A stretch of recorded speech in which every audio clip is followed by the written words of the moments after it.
trumpets call, lift your voice.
Praise the Lord. Let's give him another round of applause.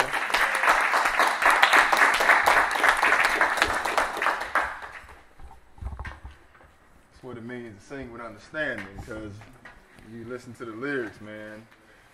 Jehovah is coming, and salvation will be coming out of Zion. That's what, you're not going off to heaven nowhere. And we also understand with that, it's going to be a lot of killing, too, before he actually settled down and set things up on the earth. So, but it's definitely good to be here today. I'd like to say grace and peace to everybody this afternoon. Grace and peace to everybody that's watching online. We're going to go ahead and get right into the lesson. I know we had to work out a little kinks this morning, but praise the Lord, we got everything figured out. We're going to look at the class today as soon as I find my pen. As y'all should, oh, your one is right there too. As y'all can see, are you picking this up, Josh? Yeah. You got it? Test. It's on? Yeah. Pick it all the way up. Red button. Yeah. You do that. All right, so as y'all can see from the title of the class, is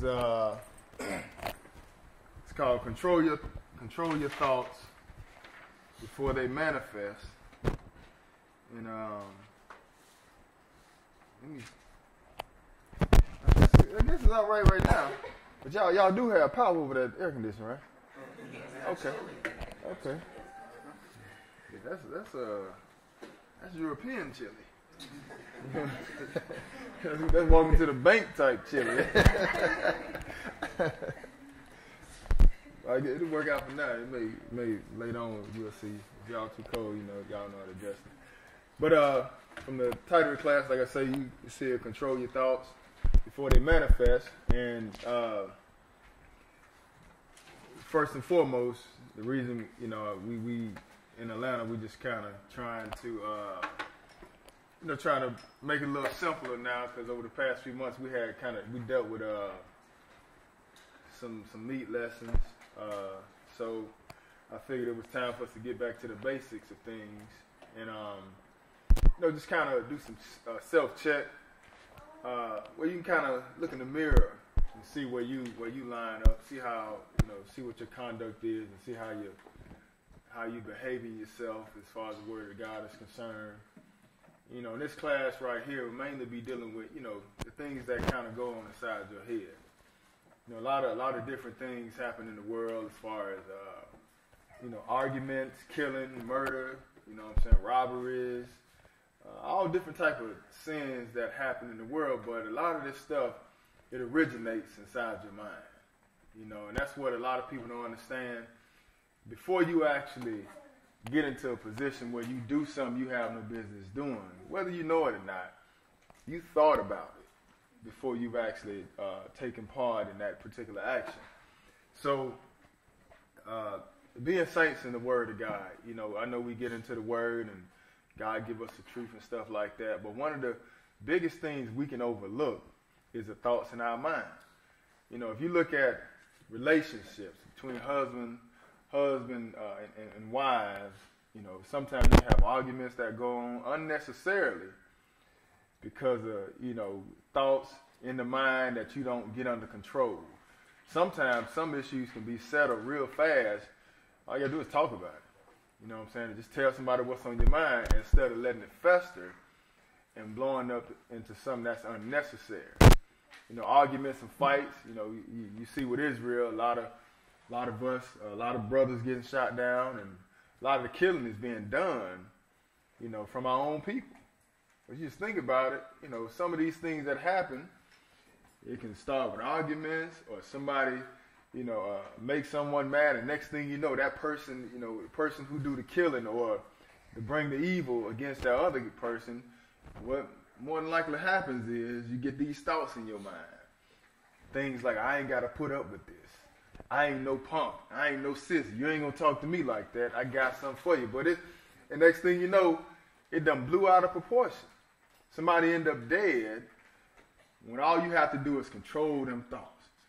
Simple things, as far as breaking the commandments and stuff like that. hey, all that stuff start in the mind, and you have to work on that. You're going to have to consistently work on the thoughts that are in your mind, sisters and brothers. When you think about Satan, Satan don't come to you and make you do anything. Satan don't grab you by the hand and pull you into anything, sisters and brothers. What Satan does is, Satan put a suggestion out there for you, you know what I'm saying, and you may happen to listen to that suggestion, or you get deceived by it in a sense. You know, and that's how Satan does. He just puts suggestions out there, just like with Eve. He just put a suggestion out there. Oh, girl, you can eat from this tree, you'll be all right. Ain't nothing gonna happen. You ain't gonna die. Oh, for real, we ain't gonna die. Okay, well, let's eat from it. And what happened? We end up dying, right? You know, but he ran some game on her. You know, the way he presented it to Eve, he put it in the form where she responded. The guy say you couldn't eat from all the trees of the field, and that's slick. You know, and it's like, well, no, he didn't say that. What he said was, that's the trick right there. He got her. But God told him in the first place, told Adam, listen, don't eat from the tree, don't even touch it, lest you die. But listen, Satan didn't make her eat from it, did he? He was real slick, and that's how he comes today, the same exact way. You know, but you also have to understand, just like you got that evil spirit there sitting there trying to deceive you, you still have that good spirit. You got that Holy Spirit that's right there guiding you and let you know what you shouldn't be doing. It's just, you know, what you're going to decide to cater to. Well, we're going to start this off in Romans chapter 7. Romans chapter 7, we're going to pick this up at verse 14. Romans chapter 7 and verse 14. And Paul is going to give you a great example of this. Because, see, like I say, you're fighting and your issues are not necessarily what you see in front of you. It's all inside your mind where you can't see the battle going on. So Romans 7 verse 14, go and pick that up for me, brother. What it say? For we know that the law is spiritual, but I am carnal, sold under sin. Right, and the law in general, what God gave us, hey, it come from God. That's why it's spiritual. So these commandments and stuff like that, the laws and stuff that we keep, this is not anything that man gave you. This came from God himself. So that's why he's saying we know that the law is spiritual, but I'm carnal, talking about, listen, we're in the flesh, sold under sin. That's what carnal means. Go ahead. What do you say? For that which I do, I allow not. He say, for that which I do, I allow not. So right out the gate, just understand, he's saying the things that I do, I really don't want to do that. You know, I don't allow myself to do it, but somehow or another I end up doing this. He said, for that which I do, I allow not. Go ahead and read. For what I would that I do, I not. But what I hate that I do. Okay, so he said, for what I would, just think about it. You want to do right. That's why I say, for what I would, that do I not. So what you should be doing or what is right, you end up not doing that. The stuff that's wrong, that's what you end up doing. So we got a disconnect going on here, right? For that which I do, I allow not. For what I would, that I do not. But what I hate, that do I. You want to do right, though. And that's what we have to understand. It's a battle, sisters and brothers. You have to constantly be on guard. He said, but what I hate, that do I. Keep reading, verse 16. If then I do that which I would not, I consent into the law that it is good. And that's the problem with the world today. See, everybody want to have their own opinion. We all want to give our 2 cents on how we should live. You know, we feel like we don't need the Bible to govern us, but you do need the Bible. You need some type of moral compass. It can't be anybody's moral compass. You know, I can come up with a way on what I think should be right. You can come up, all of us in here can come up with different ideas on what we think is right. But at the end of the day, listen, we still carnal, so it understands. So we're going to need this spiritual law, this law that comes from God to guide us as man. So he say, if then I do that which I would not, I consent, I agree that the law is good. Keep reading, what else? Now then, it is no more I that do it, but sin that dwell in me. Now pay attention though. He said, listen, it's no more I that do it. And that's what happened, with us, right? We come into the Word of God. We change. You no longer that old man that you used to be, right? So, but every now and then you might mess up, not on purpose. And that's what Paul is saying. He say, what? Now then it is no more I that do it. Because that old man is dead once you come into the Word. But hey, it's that sin that's inside this man that you gotta keep under control, though. You gotta keep him under control at all times, sisters and brothers. It's no more I that do it, but sin that dwell in me. Keep reading. For I know that in me, that is in my flesh. So pay attention. He say, for I know that in me, talking about this flesh, right? There's what? No good thing. There ain't no good thing in us, sisters and brothers. That's why I say, listen, we can have all these opinions and stuff like that, but when it's all said and done, we gonna mess up. He said, in us there is no good thing. Keep reading. For to will is present with me, but how to perform that which is good, I find not. Right, so we gonna need something to come from God to help us, to show us how to do what's right. He say what? For to will is present with me. I want to do right. The will is there. I don't want to sin, but I need some help, Lord. I need you to show me what I need to do. That's why he say, but how to perform that which is good, I find not. Keep reading. For the good that I would, I do not. Y'all understanding this, right? He say, for the good that I would, I do not. Paul can't confuse you, especially with this type of stuff right here. But that's why we just take our time and walk through it. He say, for the good that I would, I do not. Man, I want to do right. You have a lot of people, a lot of brothers, and just people, period, end up in jail. And they think back and just, go replay the events that got them into that situation and wonder, how did I get here? All I had to do was be quiet. All I had to do was walk away. You know what I'm saying? All I had to do was not steal or take, But they think about this after they sitting down and inside that man, they want to do good, but hey, he just can't keep them under control. He say, for the good that I would, I do not. But what? The evil which I would not, that I do. Right, I don't want to do evil, but that's what I end up doing. But the evil which I would not, that I do. Keep reading. Now, if I do that I would not, it is no more I that do it. Right, now, it ain't, now we ain't talking about, it ain't, you had some man jump out of your body that did it. It's still you physically. It just ain't you, though. Like that's no longer your characteristics, in other words. When we was in the world and we was covered in sin, hey, I wouldn't be surprised if somebody stole from me, because that's what we do. When you come into the Word, it's a different, we're totally different people now. We don't live the same way no more. So he said, now if I do that, I would not. It is no more I that do it. But what? That I do. But sin that dwell in me. Verse 21, read that. I found then a law that when I would do good, evil was present with me. Oh, so you see that, right? That's why it's very important now for you to control or pay attention to the thoughts that are in your mind, sisters and brothers. Because this is where it all starts at. It all starts in the mind.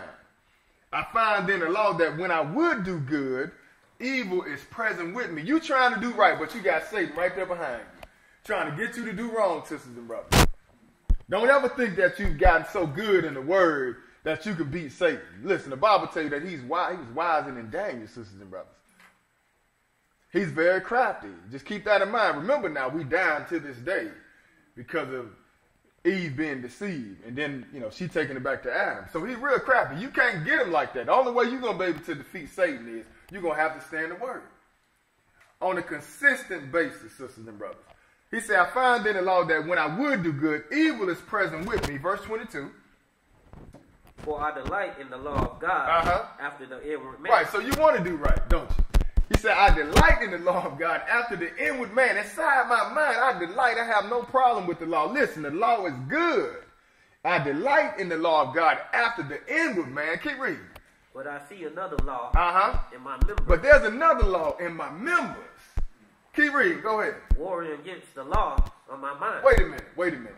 What we got going on inside that mind? He say it's warring against the law of my mind. That means this is where the battle starts at.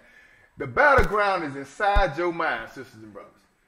That's where it all started at. Before it comes into fruition, listen, you got this battle going on right here. And that's what Paul is saying. He say, but I see another law in my members. You be talking about his flesh. The ideas and thoughts of man going against what God is saying, in other words. But I see another law in my members warring against the law of my mind. And doing what? And bringing me into captivity to the law of sin, which is in my members. Right, but this is what I wanted to show you. I wanted you to see that there's a war going on inside of your head, sisters and brothers. And none of us, hey, without God, can win this war. That's why I titled this, Control Your Thoughts Before They Manifest. Flip over to Jeremiah chapter 17.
Over there to put it on check, boy. Jeremiah 17 verse 9, what does it say, brother? The heart is deceitful above all things. Pay attention though, right? He say what? The heart is deceitful above all. What are we talking about when we say the heart? We talking about the mind, right? That's what Paul was saying. Listen, Paul was saying, I'm getting tricked, man. I want to do right, but I end up doing wrong. But listen, it's that way all across the board for everybody. That's why even here it's saying the heart is deceitful above all things. And what? And desperately wicked. It's desperately wicked. Looking for a way to do wrong. Looking for a way to do evil. You got to watch children as soon as they born. They come right out the womb. You know, as soon as they start talking and communicating, they know how to lie right out the gate, don't they? Yeah. They do something they ain't got no business doing. You come and they know how to hide it, don't they? That's why I was telling you about Jesus. He was made with a quick understanding. Then, in other words, from the jump when Jesus came out, listen, there wasn't no sin. He knew as a child not to sin. He was made with a quick understanding. But all these other kids, listen, they know right out the gate. They know how to lie. What did he say? The heart is deceitful above all things and desperately wicked. What? Who can know it? Right, you don't even know yourself like you think you do. The Bible tell you that the Lord, he the one try the ring. He try the heart. But he said, well, who can know it? The heart is deceitful above all things, sisters and brothers. So don't think that you can, get that under control by yourself. You would have to actually get into the Word, like I say, have the Bible as a mirror to be able to see where you're going off or how you're going against what the Word is saying. That's how you're going to line it up. Not with scientists and what the world say, Dr. Phil and all that type of stuff. We don't use him to give us our rights and wrongs. We look at the Bible, God to give us our law, establish our rights and our wrongs, sisters and brothers. This is how you measure. Because you try to do it yourself, you're going to be deceived. Go on to Psalms 94. Psalms chapter 94.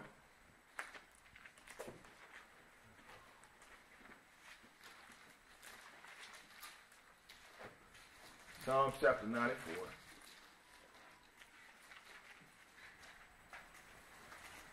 Pick this up at verse 1. What does that say, brother? O Lord God, to whom vengeance belongeth. Mm-hmm. O God, to whom vengeance belongeth, show thyself. Keep reading. Lift up thyself, thou judge of the earth. Render a reward to the proud. And that's what the Lord going to end up doing. He's going to make himself known real shortly, sisters and brothers. Especially, all the different things that are happening to his people. He's going to come back and, you know, he'll stand on our behalf. That's why you really don't have to get, you know, too up in arms for some of the things that we see going on, because God's going to take care of it at the set time. This is what we're talking about here. What he said in verse 6, though? They slayed the widow and the stranger and murdered the fatherless. Yet they say, the Lord shall not see, neither shall the God of Jacob regard it. Right, so the Lord see it, though, right?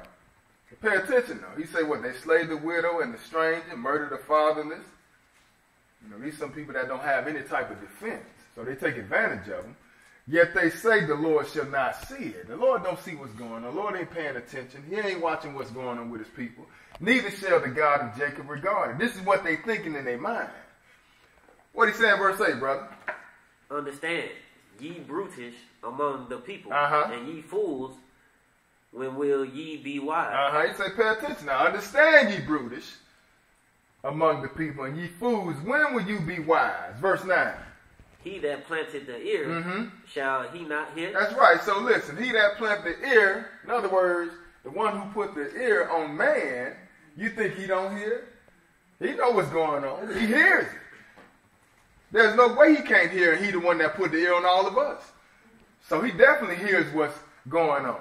He say, understand, ye brutish among the people, and ye fools, when will ye be wise? He that planted the ear, shall he not hear? What else to say, brother? He that formed the ear, shall he not see? No, he that formed the eye, shall he not see? That's what they think, though. They think, well, the God of Jacob, he ain't going to regard. He don't see what's going on. He don't hear what's going on. Listen, he is the one that made the eyes. So you don't think he don't see what's going on? That's the question. He that planted the ear, shall he not hear? He that formed the eye, shall he not see? Verse 10. He that chastises the heathen, shall not he correct? Go ahead. He that teach the man knowledge, shall not he know? That's right. So he know what's going on. He don't want to give man knowledge. So guess what? He got all wisdom. He that chastises the heathen, shall he not correct? He going to come back. He going to deal with that when he get back, sisters and brothers. It ain't like he blind to it. You remember what happened during Egypt, right? The Lord, when he set Moses up, he mainly told Moses he going to deliver Israel, but because he saw the hard bondage that was going on with Israel. Just like he see what's going on now, sisters and brothers. It's just a matter of time before he actually, comes back to deal with this stuff. He that chastises the heathen shall not he correct. He that teach man knowledge, shall he not know? Yeah, he know. He the one gave man knowledge. That's why when it comes to sickness and disease and stuff like that, listen, I know God put doctors in place. But when the doctors done gave you a bad report, letting you know you can't be here, there's no hope, listen, we got a higher doctor that we have to understand that's in our corner. Because the knowledge don't just stop with man. You understand? God is the one that gives them knowledge. That's why I say, shall he not know? What he say in verse 11? The Lord knoweth the thoughts of men. Right, so listen, even though it may look like he's not paying attention, it said the Lord know the thoughts of man that what? That they are vanity. That they are vanity, sisters and brothers. That's why we're seeing here that, saw in Jeremiah 17 that, the heart is what? Desperately wicked, sisters and brothers. Desperately wicked, talking about your mind. But the Lord knows the thoughts of man that they are vanity. That's why it's better for you to take on the Lord's word. Because that's not vanity. That's going to actually spring up in everlasting life when it's all said and done. But the thoughts of man, sisters and brothers, that's all vanity. You can't be too concerned about that. Go look at Psalms chapter 119. Stay in the book of Psalms. Psalms 119. Because you're going to have to keep your mind set on the word and don't allow no room for Satan. That's all he needs is a little crack to get in. You can't allow him to get in there at all, sisters and brothers. As soon as you think you got it, as soon as you think you figured it out, that's when he get in there.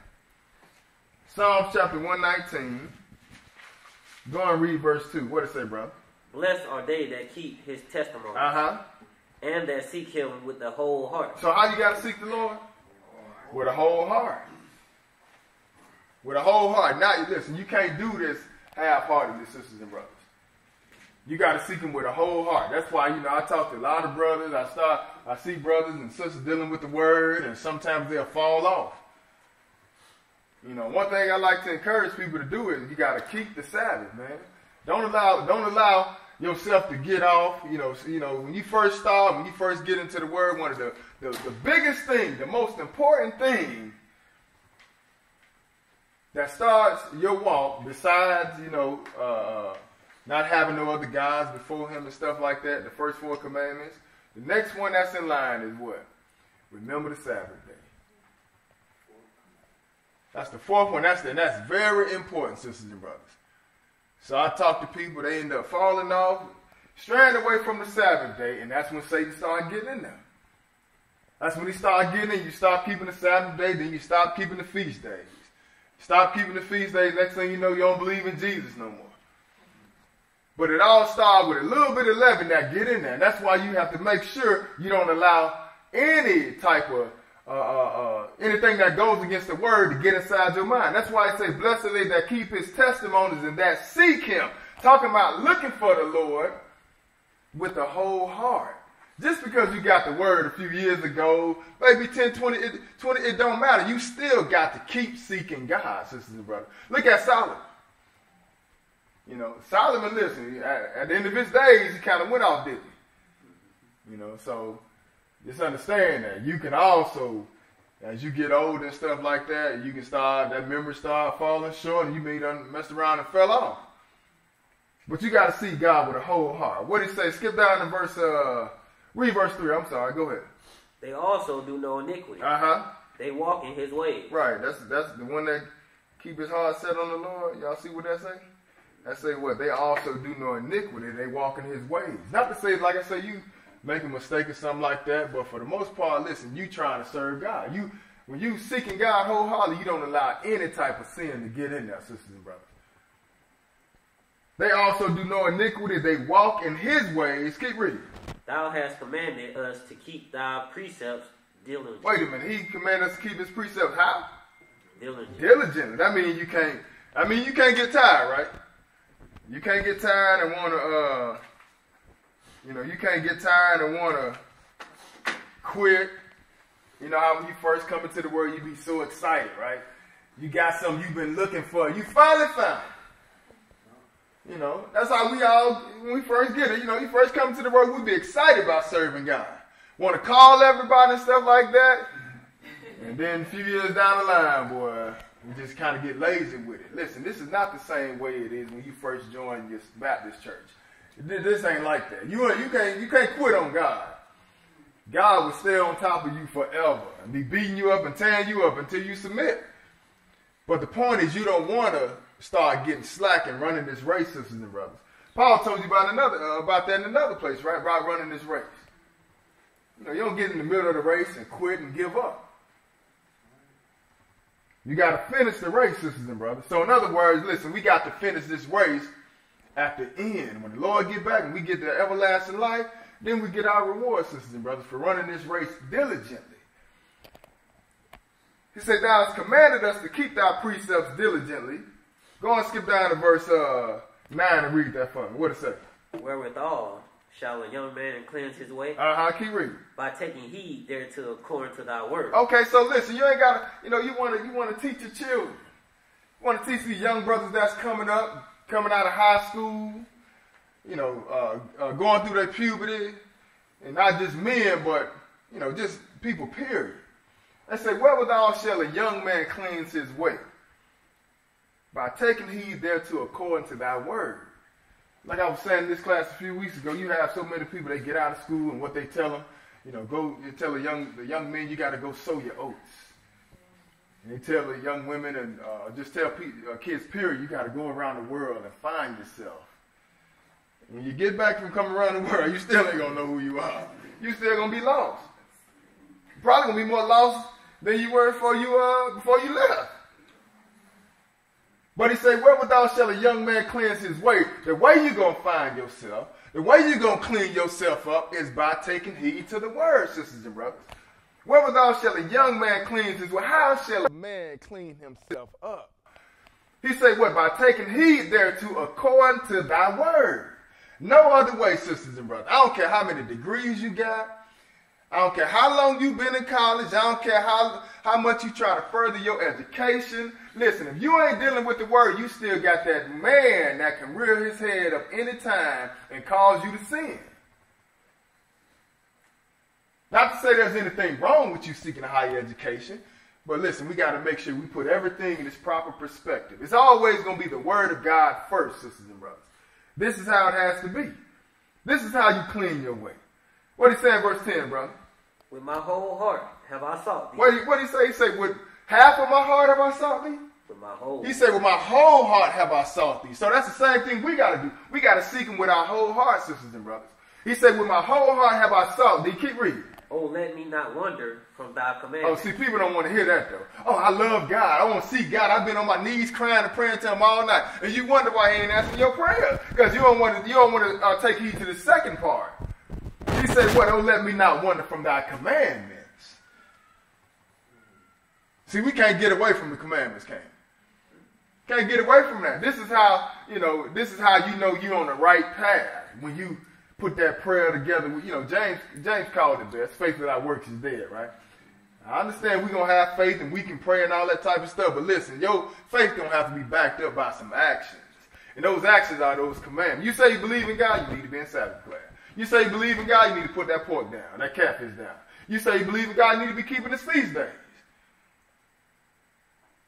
But most people don't want to do that, sisters and brothers. They just want to, talk a good game. Oh, I was praying all night. I was pleading the blood of Jesus. But you ain't in Sabbath class. Still eating all that unclean food. But you pleading the blood of Jesus. You ain't not the Jesus of this body. He say what? What he say in verse 11? Thy word have I hid in my heart. He say what? Thy word have I hid in my heart. Because remember now, we talking about what's in that mind of ours, right? So he said what? He said, thy word have I hid in mine heart.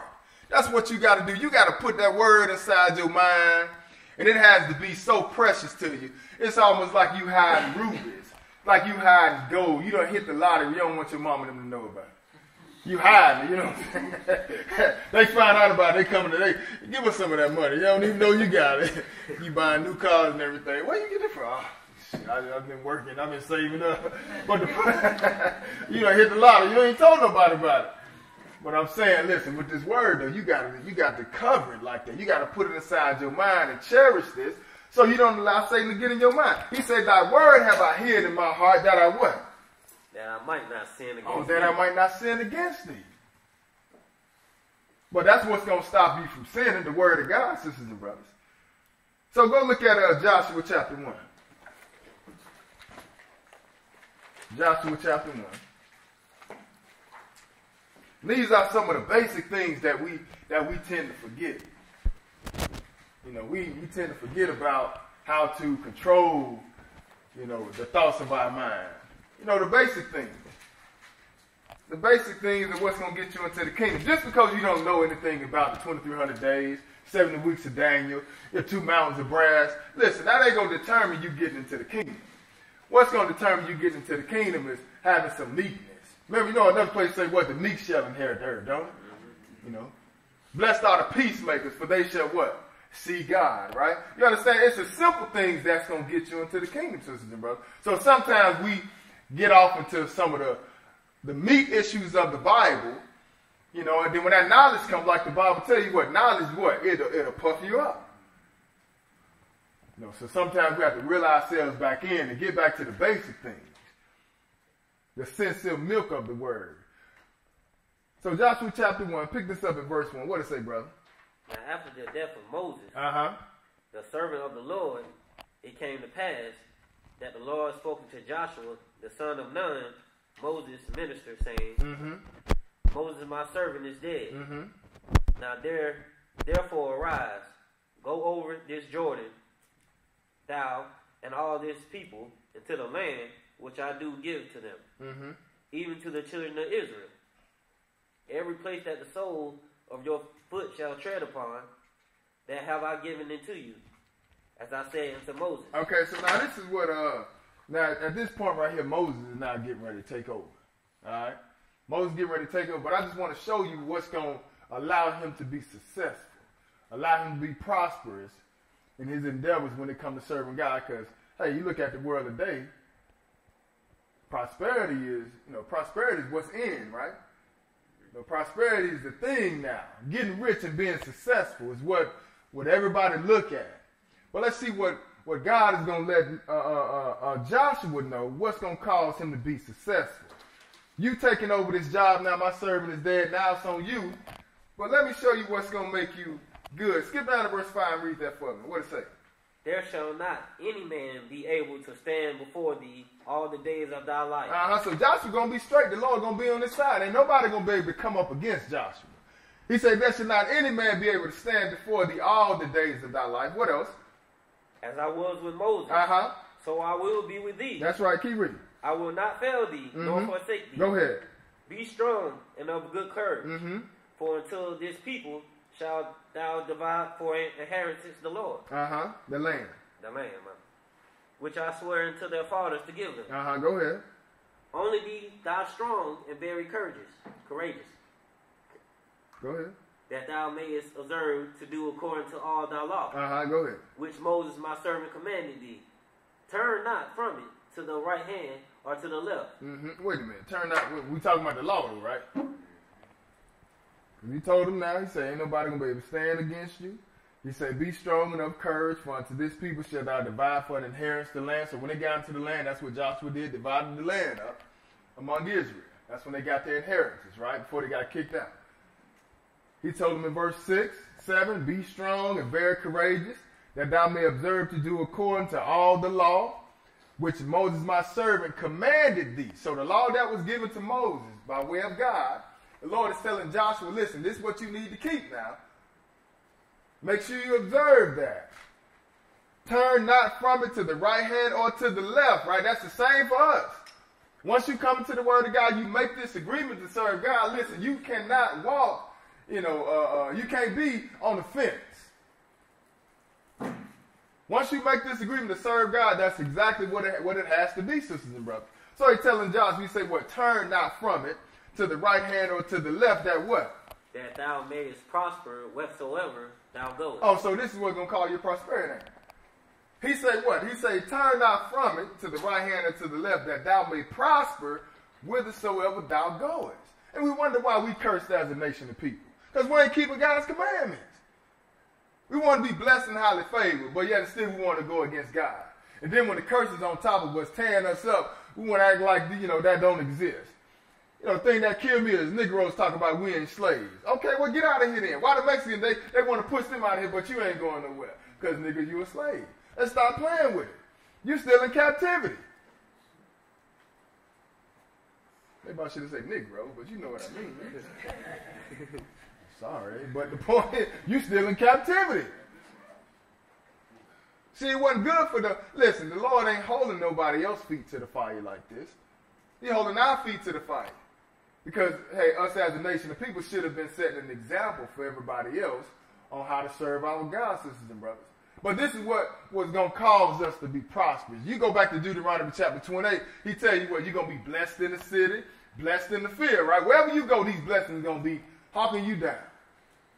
You disobey what I say, now I'm going to throw these curses on you. So ain't nothing changed today. Like I say, we want to call on Jesus, want to say, make it seem like we close to God, but don't want to do what he say. And these curses are hitting us all over the place, sisters and brothers. But what he told Joshua, listen, don't turn to the right hand or to the left hand, that thou may prosper whithersoever thou goest. Keep reading what he said in verse 8. This book of the law shall not depart out of thy mouth. Now this is the very thing that the preachers are telling us that we don't need, right? He said, this book of the law shall not depart out of your mouth. So in other words, listen, you're going to have to keep this you're going to have to keep this law, keep this book, keep God's word inside of your mind at all times. This book of the law shall not depart out of thy mouth, but thou should do what? Meditate therein day and night. Right, that's what you need to do, right? You're going to need to, we ain't talking about meditating with yoga. We're talking about meditate with this word of God. He said what? You should meditate therein day and night, that what? That thou mayest observe to do according to all that is written therein. For then thou shalt make the way prosperous. What? Prosperous. Prosperous. Prosperous. Prosperous. Keep reading. And then thou shalt have good success. Okay, so now what is he basing his prosperity on, though? He basing it on you doing what he say, right? He say, that thou may observe to do according to all that is written therein, for then thou shalt make thy way prosperous. So, like I say, often is we serve a God of condition. I know one thing, it's cold in this room. My legs is free. Ain't cold there? I might turn up a little bit. I told you that's bank temperature. Yeah, we shut it off, yeah.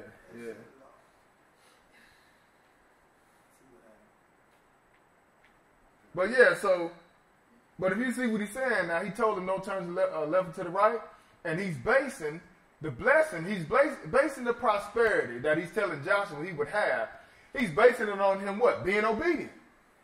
That's why I like to tell people, listen, we serve a God of conditions. We don't have he's not your personal buddy. He's not your personal savior. You just call him Jesus on the main line, tell him what you want. Listen, don't let them songs fool you. You're going to do all this sin. Now he committing adultery, fornicating, stealing, lying, breaking the Sabbath, but he on the main line. Okay? No, listen, like I say, we serve a God of condition. Y'all remember them songs, don't you? Jesus on the main line, tell him what you want. You got to be a little older to understand them songs. But he say, well, for then thou shalt make thy way prosperous, and then thou shalt have good success. But that's what everybody's seeking for today. They want prosperity.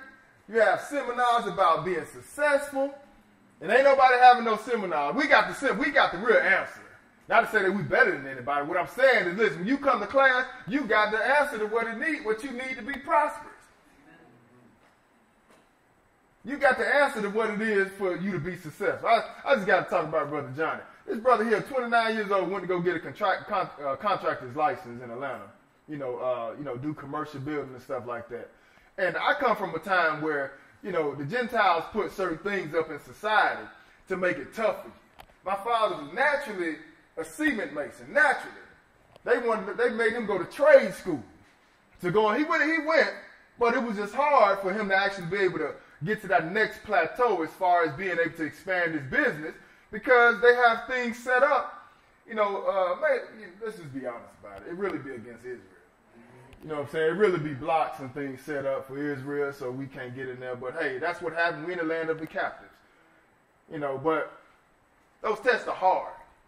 Those things are hard, especially that type of work this brother doing. This stuff is hard, and like he was saying, they mainly have to come back and take these tests over, at least for the most part 3 times.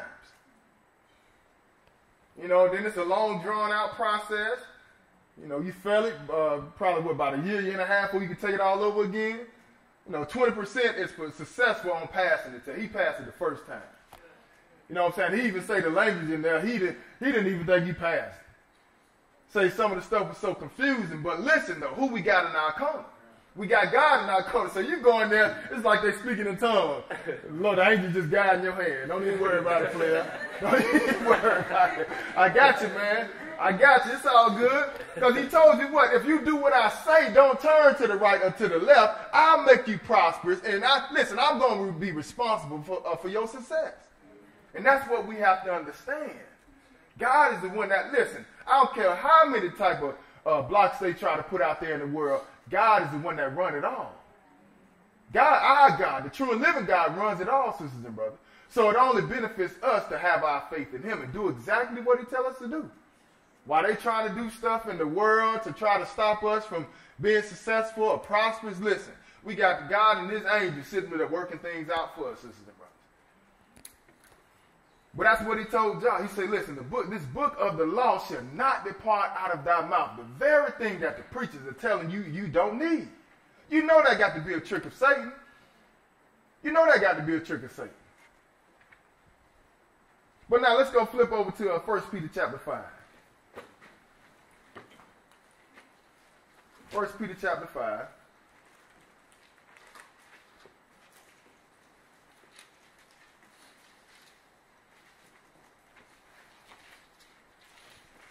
First Peter 5, We're going to pick this up at verse 8. I'm going to read that for me. Be sober. Mm-hmm. Be vigilant. Mm-hmm. Because your adversary, the devil, as a roaring lion, walk about, seeking whom he may devour. Right, so pay attention though, right? You say what? You got to be sober. Whether we talking about spiritual or physically. Listen, you don't want to be physically drunk and high and all over the place, not being sober. Because listen, Satan's crafty.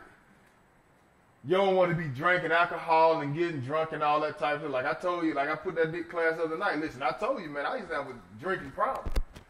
And I had to get that thing under control, man, because I remember one morning I woke up and I said it to myself, I said, this stuff gonna end up killing me. And I said, you know what, that's enough. I ain't got it under control. But you have to understand, listen, Satan trying to get you any type of way he can. That's why the Lord is telling you here. He say what? The Bible's telling you by way of Peter, be sober, be vigilant, because your adversary, Satan, is not your friend. Just understand that. He don't care nothing about you. All he cares about is getting you in the lake of fire. That's why he called him your adversary. He said, because your adversary, the devil, do what? As a roaring lion, walk about seeking whom he may devour. So Satan is walking back and forth in the earth looking for someone he can tear to pieces, sisters and brothers. So you think you're going to be able to fight him if you letting all type of stuff get inside your mind? It's like I said, I listen to rap music. listen to all type of music. But at the same time, I know when to cut it off, though. You got to know when to discern when enough is enough. You understand? Because that's where it all starts. It gets inside that mind. You understand? I be listening to radio, something come up, I'll turn the station. Like, goodness gracious, man, is there anything cleaned out anymore? Matter of fact, we can, we older people, we be acting like we so righteous. We go back and listen to some of that stuff that was on the radio, Silk, Color Me Bad. What in the world? Man, I see why my parents were trying to turn the radio off back then. But listen, you got to guard your mind, sisters and brothers. Because Satan is very crafty. He said, because your adversary, the devil, as a roaring lion, walk about seeking whom he may devour. Go on and read. What else? Whom resist steadfast in the faith. Wait a minute. How you going to resist him? Steadfast in the faith. Not wavering in the faith. You're going to have to resist him steadfast in the faith. That's why you can't take no breaks off from keeping the Sabbath. You can't do that, sisters and brothers. This is your reset button. You come to church on the Sabbath day, you come fellowship and stuff like that. Like we like to say, me and JD, this is like our little heaven. Should be peace going on. We come and keep the Sabbath, see our brothers and sisters, you know what I'm saying? We chilling and relaxing. Then after, like I tell people, listen, you got 6 days to catch hell. On the Sabbath day, you put that hell down, leave it outside, and when the Sabbath is over, believe me, that hell going to be waiting on you. But when it comes to you keeping God's Sabbath, leave it alone. But you need to keep it Sabbath. This is one way you're going to resist him, sisters and brothers. That's why it was so important with Israel. When the Lord was getting ready to send Israel into captivity, he got down to one of the last straws, and the last straw was, listen, Jeremiah 17, he'll tell you about it. He said, listen, I'll let y'all stay in the land if y'all just keep the Sabbath day. They was already wicked. They had already went against God, but the Lord didn't want to send them out. But he told them, listen, y'all can just keep the Sabbath. Y'all ain't got to worry about getting cast out. Why is the Sabbath so important? Because this is where you're going to come get refilled at. After all this stuff you catching throughout the week, don't get to the Sabbath day and say, well, I ain't gonna deal with it. No, because it's gonna get worse. How you gonna fight Satan then? How you gonna see your brothers and sisters, you know what I'm saying, and be able to get encouraged to keep on pressing on? If you decide to stay home and mope and cry about it, listen, that ain't what you want to do. He said you got to what? Whom resist steadfast in the faith, knowing what? That the same afflictions are accomplished in your brethren that are in the world. Right, so you ain't the only one going through something. Hey, your brothers in the world got the same thing going on. So we can't just be woe is me like everything that the world is crashing down on us and just us. For the most part, hey, we all poor ain't we? We all catching some type of hell. We all struggling. For the most part, it's all money issues. It's trying to cover bills. But he said, whom resist steadfast in faith, knowing that the same afflictions are accomplished in your brethren that are in the world. Go look at 1 Timothy chapter 8. 1 Timothy chapter 8. You don't allow him to get in at all. Don't allow Satan no room, sisters and brothers. Paul warned you about that in 1 Corinthians, didn't he? He told you what? That a little leaven does what? Leaven the whole lump. And I told you that's all he needs. That's all he needs is just a little bit of room, sisters and brothers. A little bit of room. I'm sorry. I did that in Atlanta too. 1 Timothy chapter 2.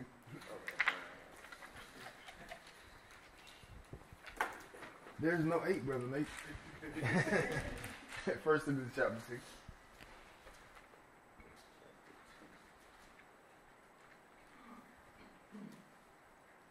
All right, go ahead and read that. What is that? Let me see, make sure.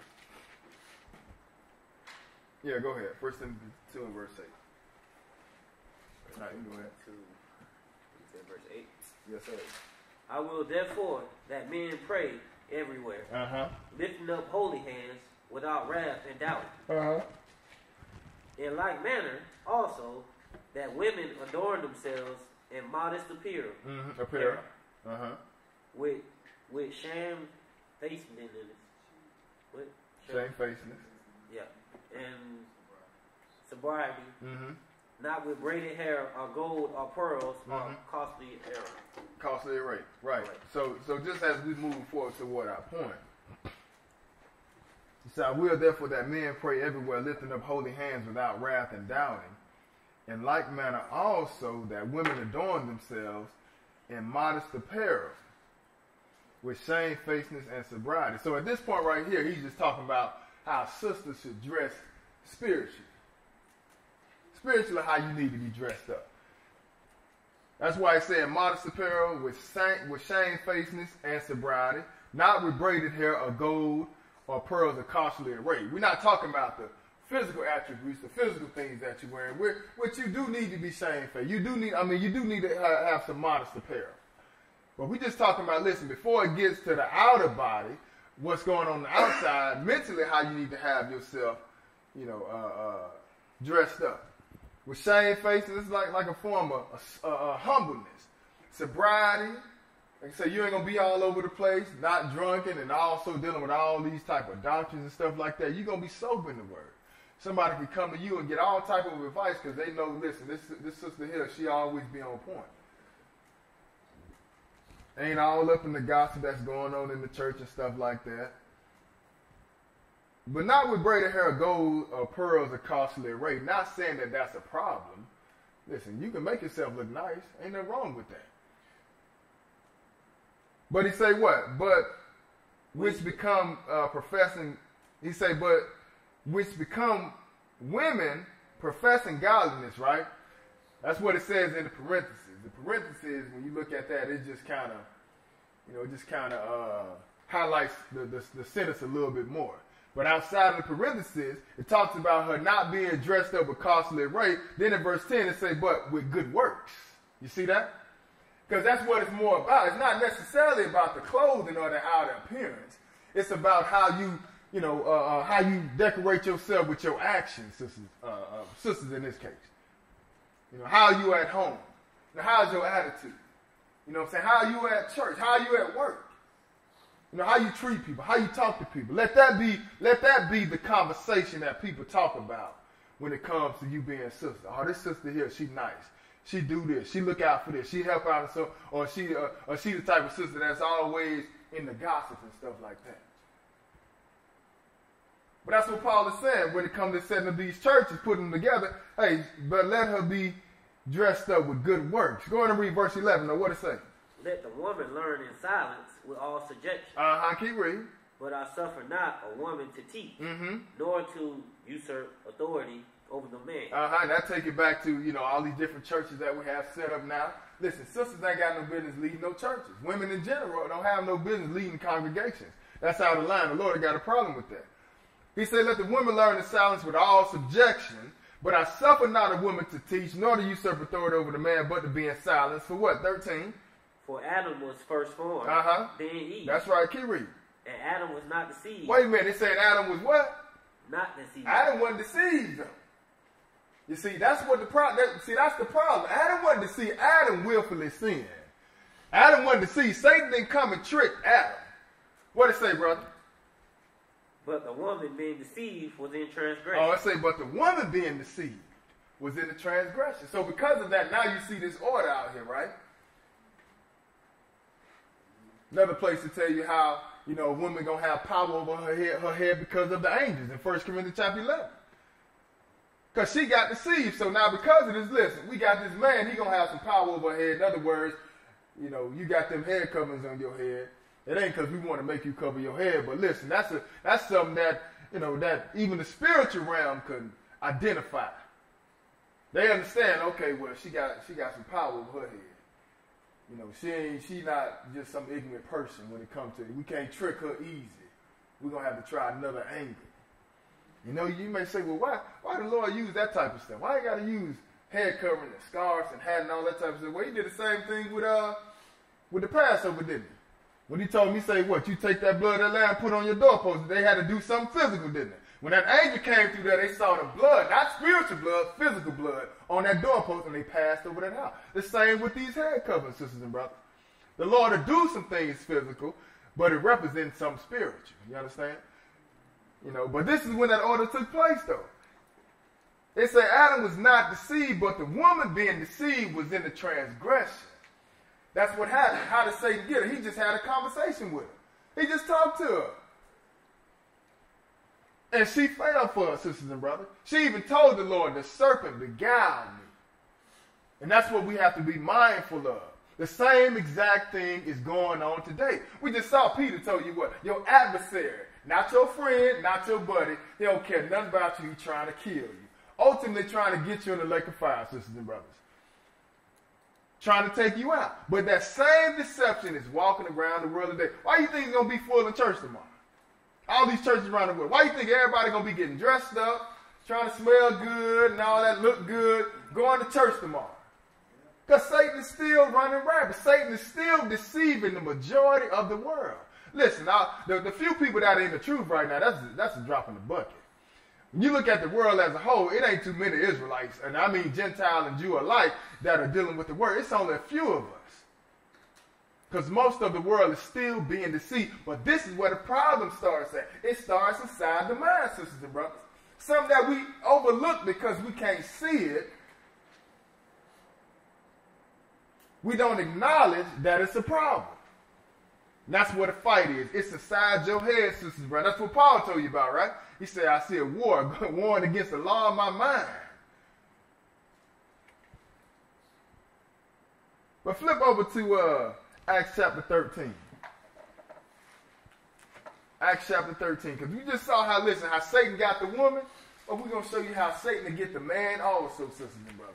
Just showing you that, listen, it's all across the board. It don't matter whether you're a man or woman. Satan is crafty, sisters and brothers. Starting with the thoughts in your head, Satan will take you out. Acts chapter 13. Go and pick this up at verse 21. And afterward, they desired a king. Uh-huh. And God gave unto them Saul, the son of Cis, a man of the tribe of Benjamin, by the space of 40 years. Keep reading. And when he had removed him, he raised up unto them David to be their king, to whom also he gave testimony and said, I have found David, the son of Jesse, a man after my own heart, which shall fulfill all my will. So now what Paul is doing, Paul is mainly going through some stuff, got to stand up for himself to defend himself, because they was trying to, trying to lie on him and stuff like that to make it seem like he was, telling people they ain't got to keep the law. So now he in some trouble and he's going to defend himself. But he goes back and explains what happened when we asked for a king. That's why he says, and afterward they desired a king, because he took it back to, he took it back to us coming out of Egypt, took it back to the time when we ended up getting set up in the land, and there was a time frame where we just had judges. Then afterward, we wanted a king. We wanted a king because we, look at the nations around us, they got a king, so we want a king too. It's just like today. We thought Barack was our king, didn't we? That wasn't your king. Our king is Jesus, sisters and brothers. That's why we still in the condition. Matter of fact, it was more Negroes that got killed under Barack watch. For the most part that I've seen, listen, that Black Lives Matter movement came out under Barack, didn't it? I always say to myself, why did he go to those police officers' funeral? But he didn't go to the brother's funeral who got shot, who got killed over selling CDs. That's what the whole movement started for. But he wasn't at his funeral, was he? Show you Black Lives Matter. No, it don't. But he wasn't our king, sisters and brothers. He said, what, after what they desired a king, talking about Israel, and God gave unto them Saul, the son of Cis, a man of the tribe of Benjamin, by the space of 40 years. And when he had removed him, he raised up unto them David to be their king. Because everybody know about David, right? I wanted to show you because look how the Bible described David. He said what? David to be their king, to whom also he gave testimony and said, I have found David the son of Jesse, a man after mine own heart, which shall fulfill all my will. So David, listen, the Bible said that David was a man after God's own heart, sisters and brothers. So you may look, well, how can David do any wrong if he's after God's own heart? Listen, at 12 years old, everybody else was scared to go fight up against Goliath, wasn't he? He's like, man, y'all scared of him? I'll take him out. They even Goliath laughed at him when they sent him out there. But he wasn't going to let them talk bad against our God, though. So now we see in here say what, David? He said, I found David, the son of Jesse, a man after mine own heart, right? But let's see how crafty Satan is, though. Go on to 2 Samuel chapter 11. 2 Samuel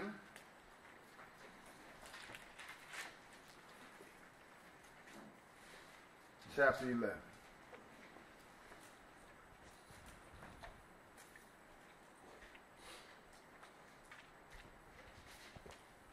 Second Samuel chapter 11. Let's pick this up at verse 1. Remember now, we're looking at David, a man after the Lord's own heart, or after his will. It's showing you that, listen, if he can get the woman, like he got Eve, he can also get the man. 2 Samuel 11. Go and pick this up at verse 1, brother. What it say? And it came to pass, after the year was expired, at the time when kings go forth to battle, that David sent Joab and his servants with him and all Israel, and they destroyed the children of Ammon and besieged Rabbi. But David tarried still at Jerusalem. And it came to pass in the evening tide, that David arose from off his bed and walked upon the roof of the king's house. So they was dealing with going to battle and stuff like that. David stayed back. All right. Then it says what? And it came to pass in the evening time that David arose from off his bed and walked upon the roof of the king's house. What else? And from the roof he saw a woman washing herself, and the woman was very beautiful to look upon. Right, so he done stumbled upon, he walking on this roof now, walking on the king's roof, he done stumbled upon this woman over there washing herself. That means she wasn't clothed, right? She was naked. And David sees this. Go on and read. What else? And David sent and inquired after the woman. And one said, is not this Bathsheba, the daughter of Eliam, the wife of Uriah the Hittite? Right, the wife of Uriah the Hittite, right? So, now, just understand something. We got a few things that are happening here. First and foremost, now you can see how the Lord gonna actually send. You know, he sent provided a way out for David, didn't he?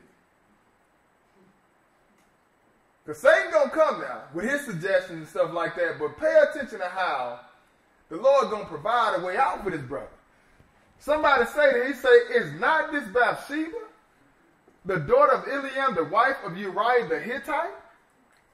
So she belongs to, she's already married. She got a husband. So what's the first, if we know what's going to happen, he going to label it, we're going to read that. But what's the first thing on the table? In the commandments, he tell you that we ain't supposed to do what? We ain't supposed to cover thy neighbor's house and commit adultery, right? Right, so it's already put out there. Somebody let him know, listen, man, this is Bathsheba, you know, Uriah the Hittite, that's his wife. His mind should have changed. Oh, man. Oh, you know, oh, my fault, man. I didn't even know that. He the king. And like he can't have any woman that ain't married. But what's going to happen? What is saying verse 4, brother? And David sent messengers and took her. They was like, man, get out my face, bro. Man, go get that girl, man. Tell her come on over here, man. Boy, I see it on the roof, boy. You know, she need to come on over here, man. That's why I say what David sent messages and took her. So it's like, man, I don't care what you say, bro. Go ahead and read. What'd he say?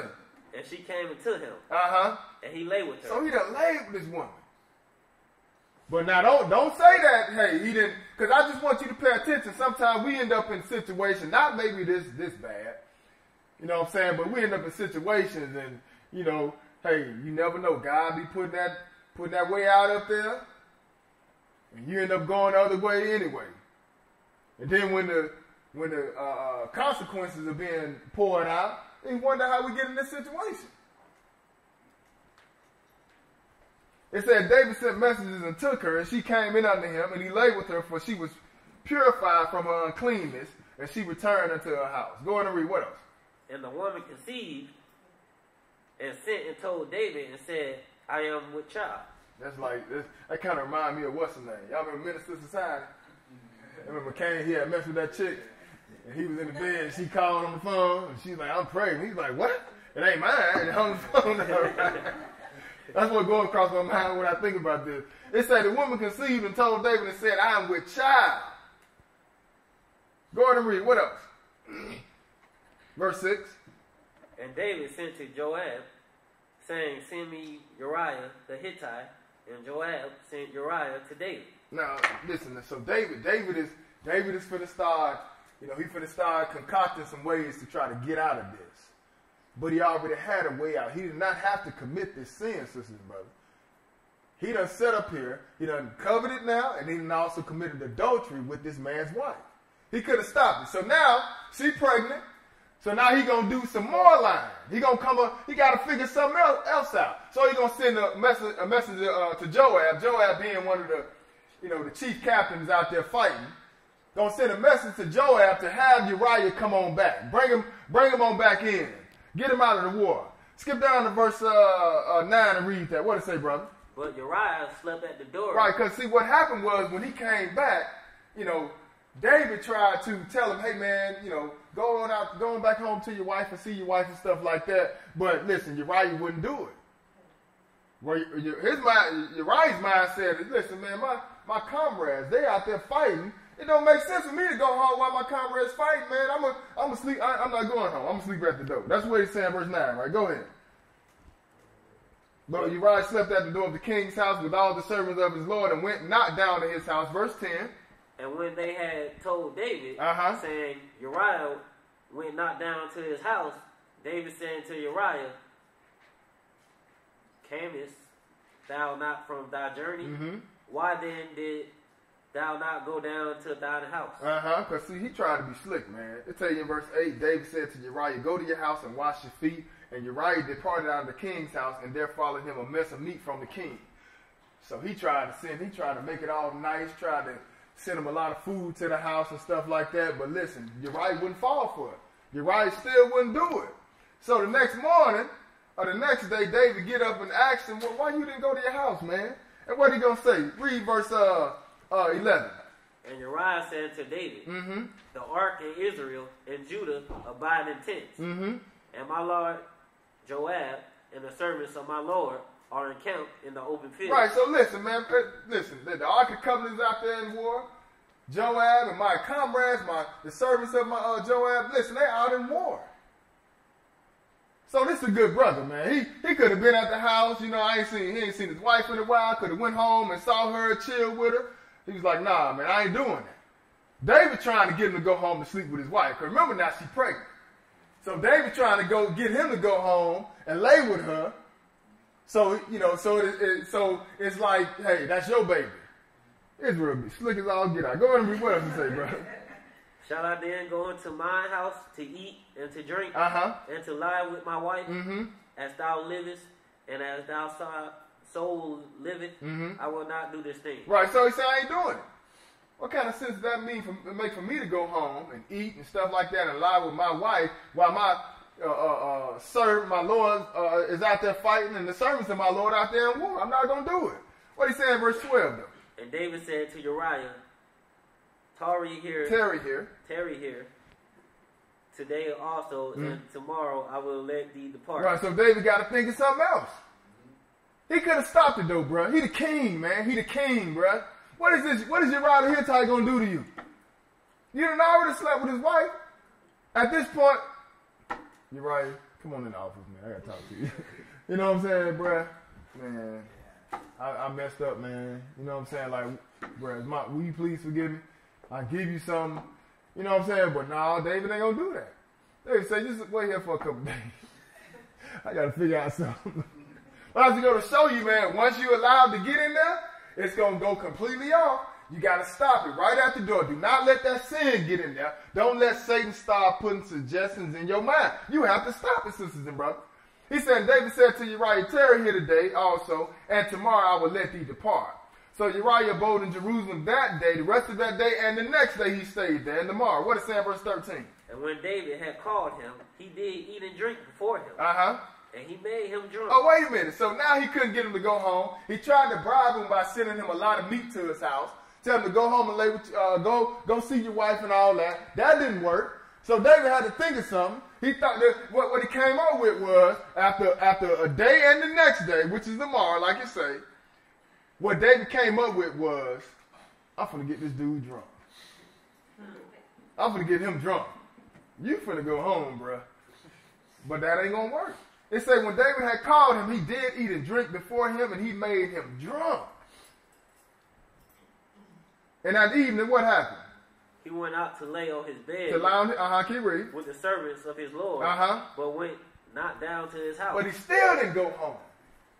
That brother was loyal, man. He still wouldn't go home. Like, you got to think, man, like, you know, David being a man after God's own heart, you have to think, like, man, you got to have some type of mercy, man.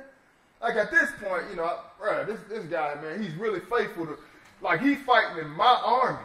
So I'm going to look out for him, man. Like, bro, don't even, hey, man, I was wrong in what I did. But I just go to show you, man, listen, Satan can get anybody. I had to show you that, listen, Satan being, David being a man after God's own heart, even Satan had got inside his mind. It wasn't just Eve. They got into the man now. Got into the man also, right? So he didn't go down to his house. What is it saying in verse 14? And it came to pass in the morning that David wrote a letter to Joab and sent it by the hand of Uriah. And he wrote in the letter saying, set ye Uriah in the forefront of the hottest battle, and retire ye from him, that he may be smitten and die. Okay, now ain't that something? Isn't that something? So now, so what else are you getting ready to do? He's getting ready to kill him. He's finna murder him. That's what the Lord told you not to do. Say, thou shalt not kill. When you look at the young rich ruler, when he came to the Lord in Matthew 19, when he asked, what should I do to inherit everlasting life? And the Lord told him what? He said, keep the commandments, right? And he said, and the Lord told him, you know, thou should what? Thou should do no murder. You know what I'm saying? So another word for kill in this particular case, because people like to say, well, you know, killing, well, the Lord went to war. The Lord went to war, you know, it was wars that went on and stuff like that, but God said don't kill.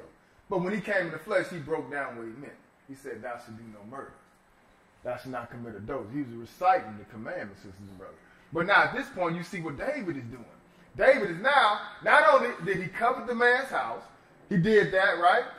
Then he committed adultery. Now he's sitting up here lying too, concocting ways to try to get out of this situation. Now he's going to have the man murdered. But you done went this far. When the brothers told you, when you first saw her on top of the roof, when you was looking at her, somebody came to this brother and said, man, that's your right here tight. That's his wife. Your top man. Came and told him. That's his wife. And he still ignored it, sisters and brothers. So he sent a letter to Joab. It said he wrote in the letter saying, set Uriah in the forefront of the hottest battle and retire. In other words, y'all back up. Y'all retire from him. Y'all back up. That he may be smitten and die. Go on and read. What else? 16. And it came to pass when Joab observed the city that he assigned Uriah unto a place where he knew that valiant men were. So he put him in another valiant man. In other words, these guys are good at fighting. But he put him in that particular predicament. It's almost like, he put him on the front line. Put him on the front line. But, the thing that was bad about this is that he gave Uriah the Hittite the letter. He gave Uriah the Hittite this letter himself, and he took this letter and gave it to Joab, not knowing that he had his death sentence or his death certificate in his hand. He didn't even read the letter. He was, being a faithful servant, took the letter and went and gave it to Joab. And inside that letter, it said, put him in the front of the hottest battle that he may be smitten and die. And that's exactly what happened to him. So now David is inquiring. He want to find out what happened. So now he's going to get word. They're going to send him word back as to what took place in the battle. Skip down to verse 22 and read that for me. So the messenger went and came and showed David all that Joab had sent him. Keep reading. And then the messenger said, and the messenger said, go ahead. Surely the man prevailed against us and came out unto us into the field. And we were upon them even until entering the gate of the gate. And the shooters shot from off the wall upon thy servants. And some of the king's servants be dead. And thy servant Uriah the Hittite is dead also. Right, so he telling them how they went in the battle. He said some of the shooters, they was on the wall, and they shot down, they hit us, and they actually killed Uriah the Hittite. He's dead also. But that's what they wanted to happen. What is saying in verse 25? Well, read verse 27. And when the morning was past, David sent and fetched her to his house. Because what happened was, word got back to Uriah as to what happened to her husband. So she mourned and stuff like that because he died. And then it's telling you when the morning was past. Well, now we ain't talking about when the morning was past as far as like the next day. We're talking about after she finished crying, after she finished mourning for her husband. What took place? David sent and fetched her to his house. He was all about that. He didn't care. He waited till she finished crying. Like, okay, she good now. Go get her. Tell her, come on. You see that? He said when the morning was past, and listen, this is our forefathers. I will never speak nothing against our forefathers. And I know he's on, we're going to see him in the kingdom, Lord willing. He's going to be there. But I'm just showing you in the Bible, the records that was recorded of what David did. And this is what happened. This is what we have to be mindful of. Like just with simple things. Simple things blow out of proportion. Like most of us, we ain't dealing with this type of stuff. But I'm just saying, arguments, fights can start from little small. Somebody say something to you, you don't address it, and it blows up into something that it shouldn't be. Because you let that thought sit there and fester. Then next time you see that person, they say happy Sabbath, you think they said boo, and you cuss them like, get out of my face. You're like, what is wrong with you, man? They don't even know what's going on. Now we got some issues going on in the church because something's so small. But he said when the morning was past, David sent and fetched her to his house, and she became his wife and bare him a son. But you see that? He went on through with the process. They have no mercy. Let her finish crying and went on and got her. But at the end of the day, what it said at the end of that verse, brother? But what? But the thing that David had done displeased the Lord. Yeah, but see, you ain't going to get out of the hands of God, though. You're going to have to answer for this. See, God didn't like that. It displeased the Lord. Let's go on to 2 Samuel. Go on to the next chapter. 2 Samuel chapter 12. Go and pick this up in verse 1. What does it say, brother? And the Lord sent Nathan unto David. And he came unto him and said unto him, there were two men in one city, the one rich and the other poor. Go ahead. The rich man had exceeding many flocks and herds. But the poor man had nothing save one little ewe lamb. That's what that is, right? Lamb which he had brought and nourished up, and they grew up together with him. I told you, brother, to read over this class in the car. I did. I know you did. He was reading it, though. But sometimes when you get up here, it's kind of tricky, man. You know what I'm saying? But you're doing good. But that was funny the way you said that. You said Iwi. But little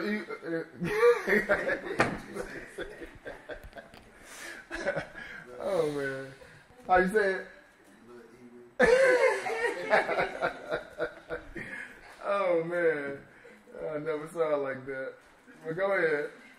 so we got the rich man. He has a lot of cattle, right? Because now Nathan is coming under David now, and the Lord's going to use an analogy to describe what David did. So he said, the Lord sent Nathan unto David, and he came unto him and said unto him, there were two men in one city, the one rich and the other poor. The rich man had exceeding many flocks and herds. So the rich man had a lot of stuff, right? Had a lot of flocks and herds, right? Then it says, but the poor man had nothing save that one little lamb, which he had brought up and nourished up, right? So this poor man just had one lamb. That's it. Then it says, and he grew up together with him and with his children. Keep reading. He did eat of his own meat and drink of his own cup. Go ahead. And lay in his bosom and was unto him as a daughter. Right, so in other words, he treated this one lamb that he had like family. It drank of his own cup. In other words, some of y'all may have pets in the house. I got two of them. We treat them almost like our kids. Not like our kids, literally, but I'm just saying, like, they be all in the bed laying down, and, we protect them like, like family or whatever. So that's what this guy was doing with his lamb. He said it lay in his bosom and was unto him as a daughter. Talking about this man's lamb, this poor man's lamb now. Go on and read, what else? So in other words, it meant a lot to him. It meant a whole lot to him. Go on and read. And there came a traveler unto the rich man, and he spared to take of his own flock and of his own herd, to dress for the wayfaring man that was coming to him, but took the poor man's lamb and dressed it up for the man that was coming to him. He dressed it for him. But so now just understand what's happening now, right? You got this you got a visitor coming in town, a wayfaring man, a traveling man coming in town, right?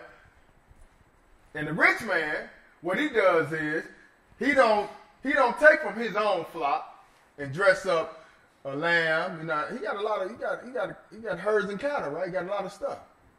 But instead of him taking one of his own, what he does is he takes that lamb that poor man has.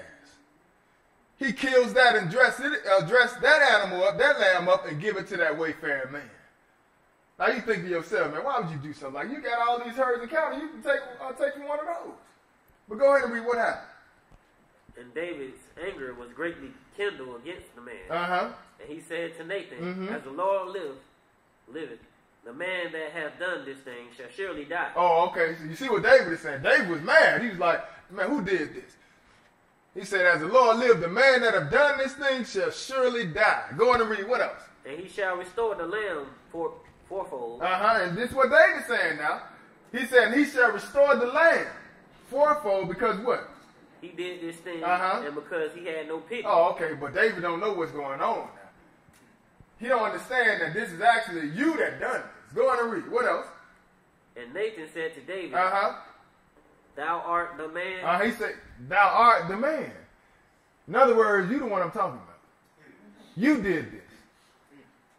Nathan said to David, thou art the man what? Thus saith the Lord, God of Israel, I anointed thee king over Israel, and I delivered thee out of the hand of Saul. See, remember now, we saw at the end of chapter 11 that God was mad about this, right? It said what the thing that David did has displeased the Lord. So in saying here, the Lord is saying, he said, thus said the Lord God of Israel, I anointed thee king over Israel, and I delivered thee out of the hand of Saul. Remember, Saul was coming after David, right? David still wouldn't touch him, but God delivered him out of the hand of Saul. What it say in verse 8, brother? And I gave thee thy master's house. And he said, I gave you your master's house. Keep reading. And thy master's wife. Because remember, after Saul got taken down, then David came up, right?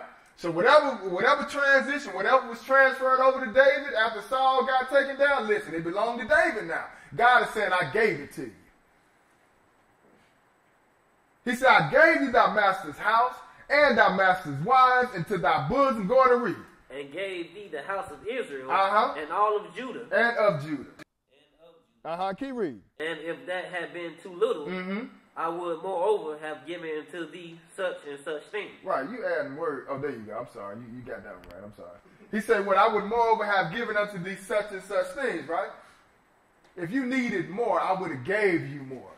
I would have gave you such and such. But what happened? What did he say in verse 9? Wherefore hast thou despised the commandment of the Lord to do evil in his sight? He said, why have you despised the commandment of the Lord to do evil in his sight? Go ahead and read. What else? Thou hast killed Uriah the Hittite. Oh, notice what he did now, right? We got some murder that took place over something that could have stopped when he saw this woman on the top of the roof. It could have stopped. Matter of fact, like we saw, the guy came to him and told him that's somebody else's wife. But he didn't allow the thought process to go ahead and play itself out. Now we're in a bad situation now. He said, what? Thou hast killed Uriah the Hittite with the sword, and what else? Has taken his wife to be thy wife. Right, so that's two things you done wrong right there. Keep reading. And has slain him with the sword of the children of Ammon. And you done set this guy out in battle. Your own man set him up to get killed by the sword of Ammon. Not to mention, we got covenant going. You coveted another man's wife, which is the commandment you ain't supposed to do. What is saying, verse 10? Now, therefore, the sword shall never depart from thine house. Listen, you're going to have a sword in your house. Go on and read. Because thou hast despised me, and hast taken the wife of Uriah the Hittite to be thy wife. Right, so this is why we have to understand, listen, God got a problem with that. People like to say, well, talk about multiple wives, stuff like that. Listen, I can't say it's a sin, because it's not a sin to have multiple wives. The sin is when you take somebody else's wife. That's the problem. But you still don't want, I ain't trying to give nobody no ideas. You know what I'm saying? Her sisters be getting intense about that. Oh, God, he can get another wife. No, listen, you got one wife, take care of that one wife. It's the law of the land. No, do you want to be? One wife is good, but I'm just saying, that's what God was upset about, because you took Uriah the Hittite wife. We just saw that. He just said, well, I gave you your master's wives. You say, well, how did the Lord do that? Because he got to do what he want to do. That's what he did. When he took Saul down, all the women that was left, okay, David, you take care of them. They belong to you now. But that's God, though. He can do that. But he turned right around and gave you that example of what happened with him. You know, that rich man taking that poor man's, you say it? Right. Taking that man's lamb. God got upset about that. You didn't have to mess with Uriah the Hittite wife. I'd already set you up. You didn't have to do that. So because of that, you done had this guy killed. He said, now therefore the sword shall never depart from thine house, because thou hast despised me and hast taken the wife of Uriah the Hittite to be thy wife. What he saying, verse 11? This saith the Lord, behold, I will raise up evil against thee out of thine own house. Keep reading. And I will take thy wives before thine eyes, and give them into thy neighbor. And he shall lie with thy wives in the sight of this son. Right, and I just wanted to read that. I didn't know him, but I just wanted to read how he did it all in secret, trying to be slick about it. But the Lord exposed David. Had one of his sons sleep with one of his concubines on a roof where everybody could see it. Just go to show you don't play with God. But the Lord still had mercy on David. But guess what he did? He killed that son, though. That son that they had, he killed him. But now let's go a little further. Let's go over to Genesis chapter 4. Genesis chapter 4. Because this is why I wanted to read that to even show you that you got to be careful, man. Because listen, sin is lying at the door. It's waiting on you to let it in. It's knocking right at the door. It's at the tip of your mind. All you got to do is allow that sin to get in there. Genesis chapter 4, go and pick it up at verse 1. What does it say, brother? And Adam knew Eve, his wife. Keep reading. And she conceived and bare Cain. And said, I have gotten a man from the Lord. And she again bare his brother Abel. And Abel was a keeper of sheep. But Cain was a tiller of the ground. Okay, so they had different duties. Abel was a keeper of sheep. Cain was a tiller of the ground. Go ahead and read. And in process of time, it came to pass that Cain brought of the fruit of the ground and offering to the Lord. Right, so that's what Cain did. Cain brought an offering to the Lord. People like to say, well, because Cain was the tiller of the ground, this is why God didn't accept his offering. No, that's not why God didn't accept it. It's going to tell you why. But it's just letting you know, hey, Cain, he brought an offering. Right? Evidently, it was just a normal offering, because listen to what the next verse says. What it says in verse 4. And Abel, he also brought of the firstlings of his flock. And the fat thereof. Right, but notice what happened though, right? Hey, Abel, he brought an offering too, didn't he? Well, pay attention to the offering that he brought. It said, Abel, he also brought of the firstlings of his flock and of the fat thereof. Go ahead and read. And the Lord had respect unto Abel and to his offering. Right, yeah, because he, it seems like he just went a little, tell you that in Hebrews. about Abel's offering that was offered up. The Lord was pleased with his offering. That's why, listen, if you can't, when it comes to giving and stuff like that, if you got to do it with a hard heart, just keep it. Don't get yourself in trouble. You'd be better off just being honest. Lord, I ain't got my favor right now to pay tithe. You got to pay it. It's commandment, though. Or, Lord, I can't, I ain't at the point where I can give an offering. Just be honest with yourself. Don't try to be slick and you give it to God with a hard heart. You know what I'm saying? You might as well. That's why Paul tell you what. Don't give up grudgingly of necessity, right? Because God loves what? A cheerful giver. Everybody know that because y'all heard that in Sunday church, didn't you? That's so. Because we don't say that much around here. That's how y'all know that. Goodness gracious and mercy. Boy, I tell you, I thought they only said that in Jacksonville. Golly, everybody say, love a cheerful giver. But that's what they say, man. So listen, if you got to be half-hearted about it, don't even give it. God love a cheerful giver. And that's what's going on with Abel here. It said, Abel, he also brought of the firstlings of his flock and of the fat thereof, and the Lord had respect unto Abel and to his offering. Verse 5. But unto Cain, and to his offering, he had no respect. Keep reading. And Cain was very wroth, and his countenance fell. So Cain was upset about it. He was upset because his offering wasn't accepted. And Abel's own got accepted. Now, just think about it. If you was upset in a way where, you was mad that that your offering wasn't accepted to the point where it was something that you did personally, what you're going to say to yourself is, what I need to do is next time I'm going to bring a better offering. But we know this wasn't the problem. The problem was that he was mad because Abel's offering got accepted and his didn't. This is why this whole process is getting ready to play out. It said Cain was very wroth and his countenance fell. What is it in verse 6? 7. I said verse 6. Oh. And the Lord said to Cain, Why art thou wroth, and why is thy countenance fallen? He said unto him, Why art thou wroth, and why is thy countenance fallen? Keep reading. What you upset about? If thou why you done changed up, man? What's the problem? Why are you upset? Why your countenance changed? Why your countenance fallen? Go on and read. If thou doest well. He said if you do as well, keep reading. Shall thou not be accepted? Right, so if you do well, man, you come, listen, try it again. If you do well, man, shall you not be accepted? Go ahead, what else? And if thou doest not. But he said if you don't do well, what's going to happen? Sin lie at the door. Oh, okay, listen, that's what you got to be mindful of, sisters and brothers. If you don't do well, guess what? Sin lie right at the door.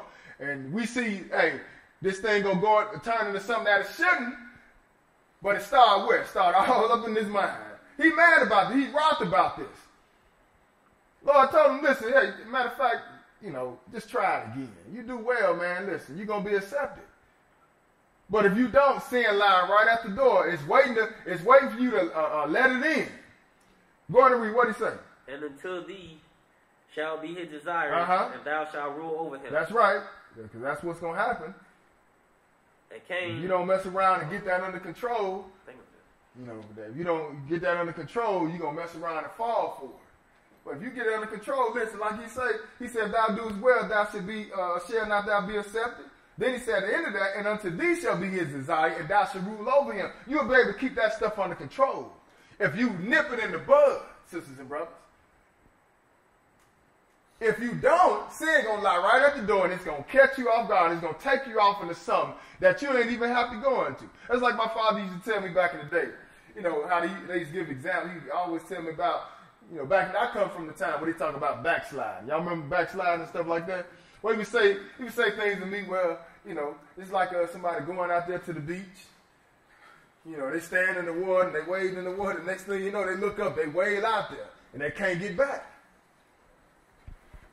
Back then, I know now, there's no backsliding, but you just think about it. That's what can really end up happening, though. You can, allow a little bit to get in.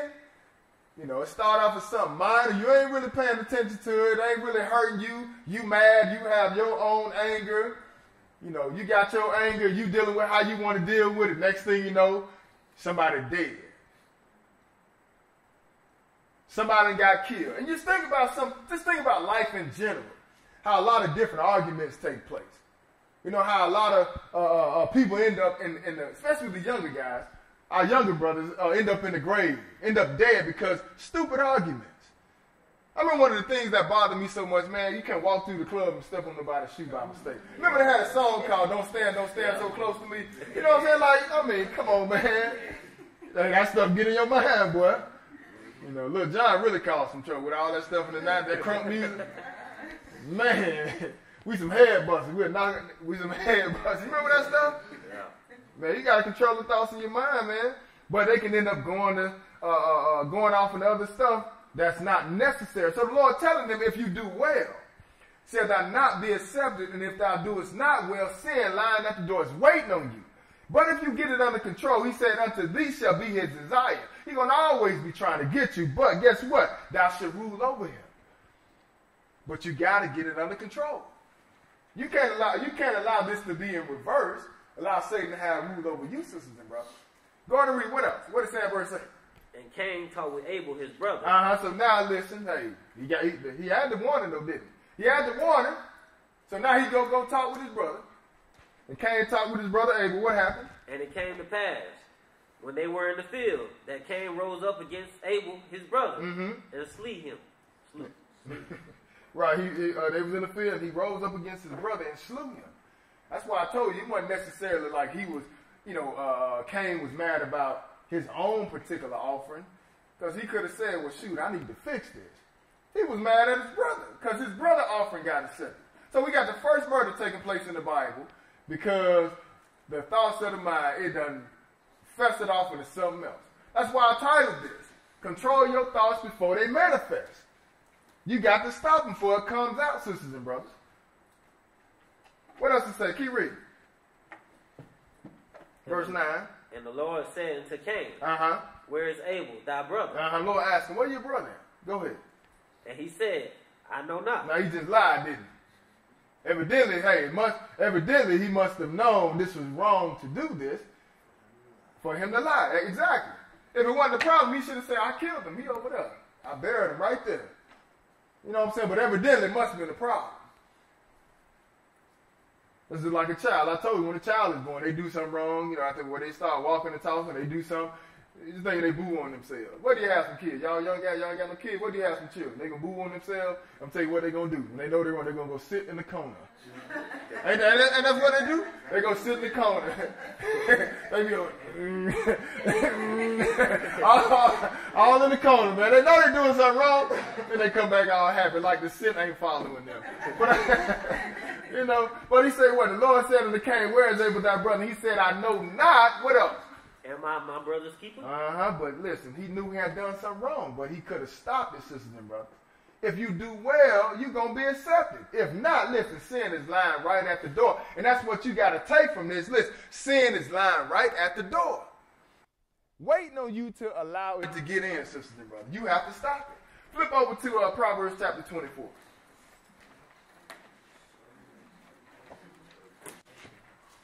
Proverbs chapter 24, and just seeing how the thoughts, how they come about.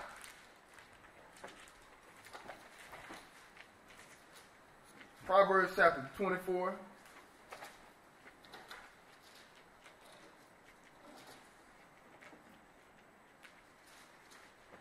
Proverbs 24, and we're going to pick this up at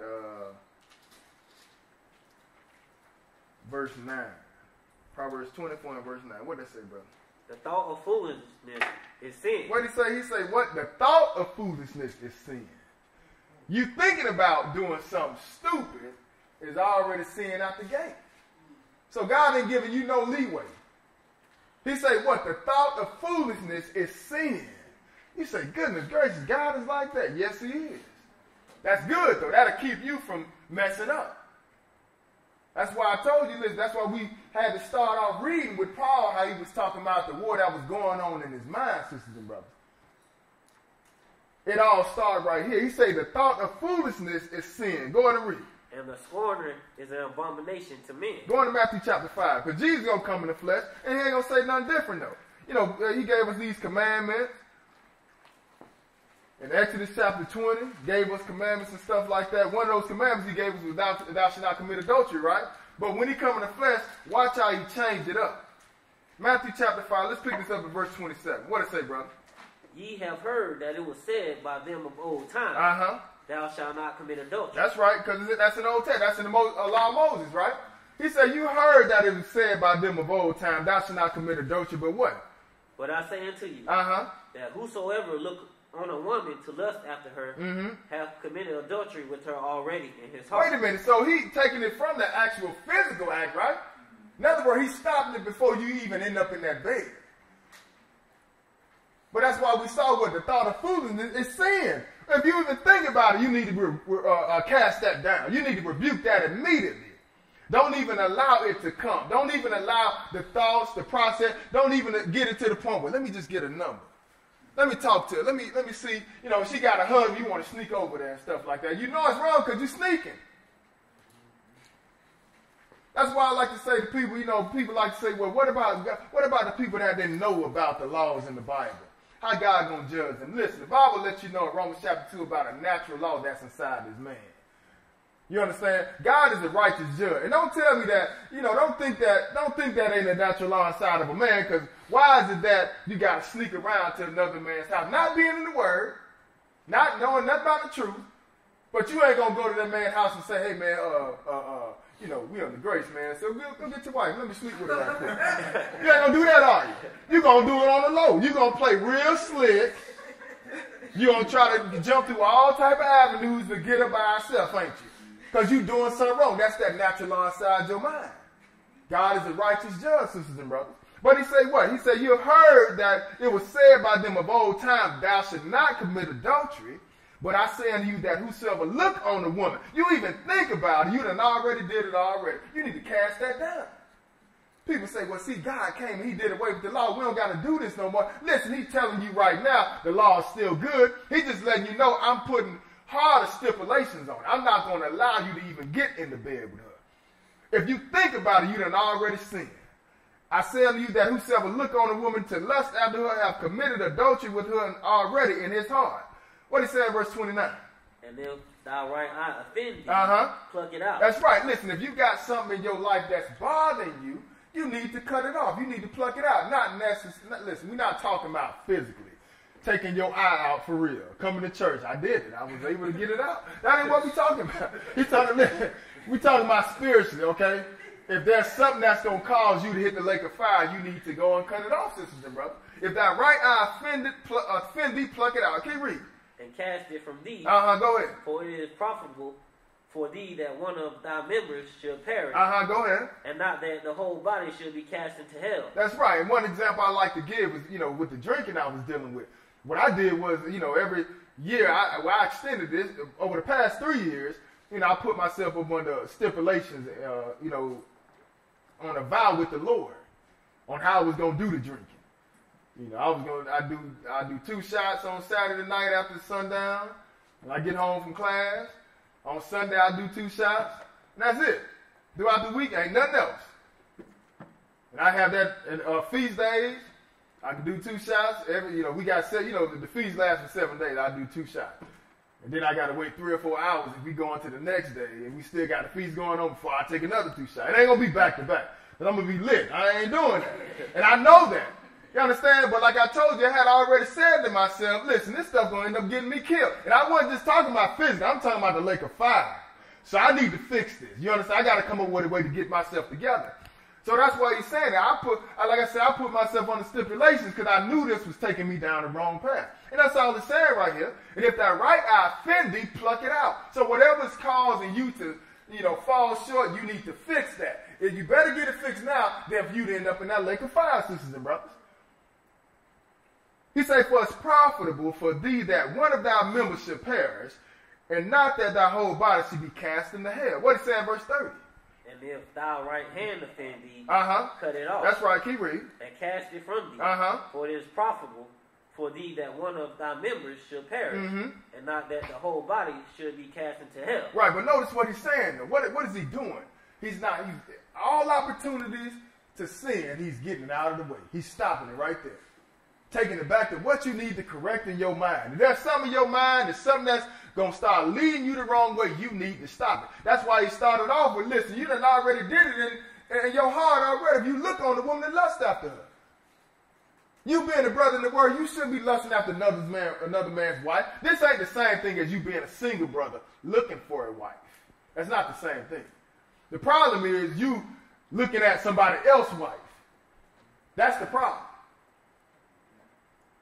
So you looking on her like that, you lusting after her. Listen, you done already did it in your heart. God is telling you to fix that.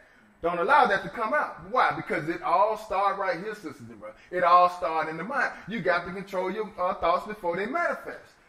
Go to Matthew chapter 15. We almost done. Matthew 15. Matthew chapter 15.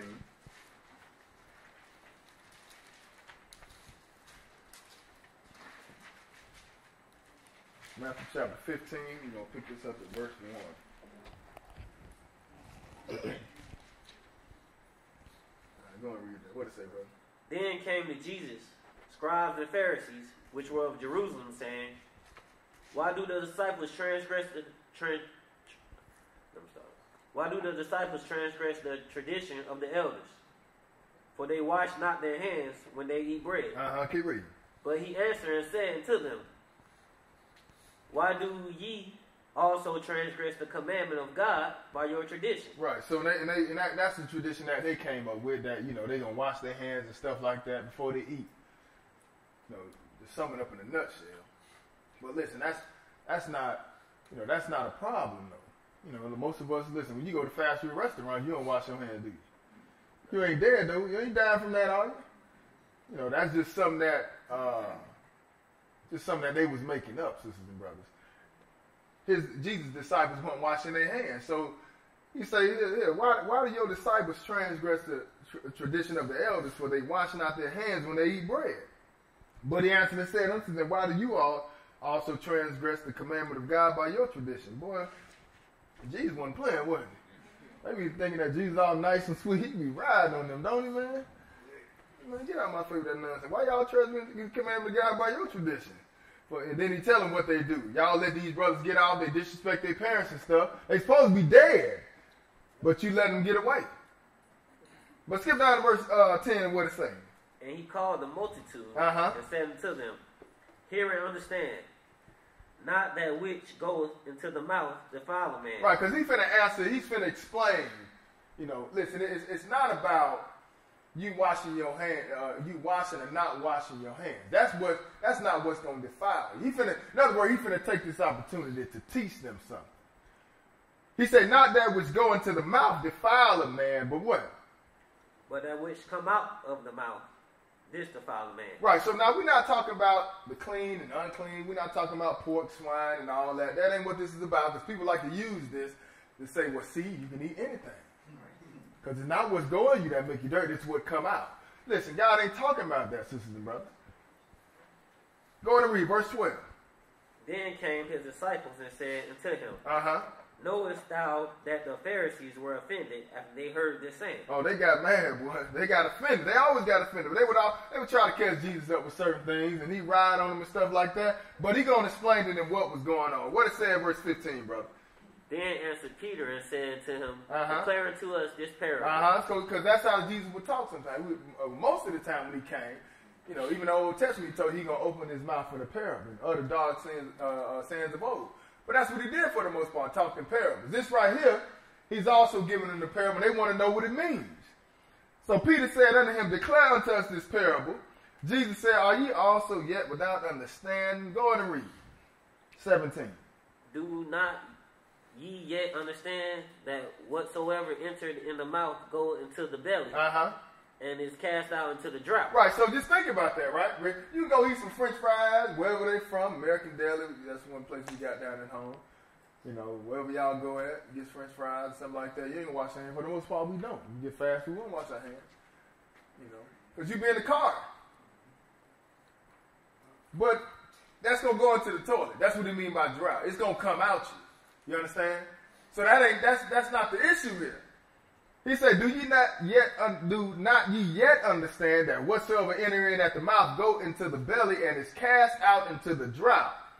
What he said in verse 18? But those things which proceed out of the mouth. But those things which come out of your mouth, where do they come from, brother? Come from the heart.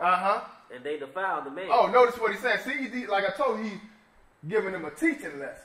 He said those things that come out of the heart or come out of the mouth, they proceed forth or they come forth from the heart. What are we talking about when we say heart? Are we talking about here or are we just talking about here? That's where it comes from. That's why you got to stop. Before you end up doing something you have no business doing, guess what? You done thought about it. You done thought about it, sisters and brothers. So he said, but those things which proceed out of the mouth come forth from the heart, and they defile the man. This is what make you dirty, sisters and brothers. Not you eating something with your hands not being clean.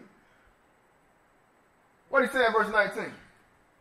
For out of the heart proceed evil thoughts. Oh, wait a minute now. See, you just breaking it down a little. First he said mouth, but we just saying, he really showing you what he's talking about. He said, for out of the heart proceed what? Evil thoughts. Evil thoughts. It's all up here. Out of the heart, out of your mind proceeds evil thoughts. Go ahead and read what else? Murders. Oh, murders. That's why I was telling you earlier. Listen, some things get out of control. Murders and killings, stabbings and stuff like that. I see all these different TV shows. I watch them a lot. For my man. You know, what else is it called? Fatal Attraction.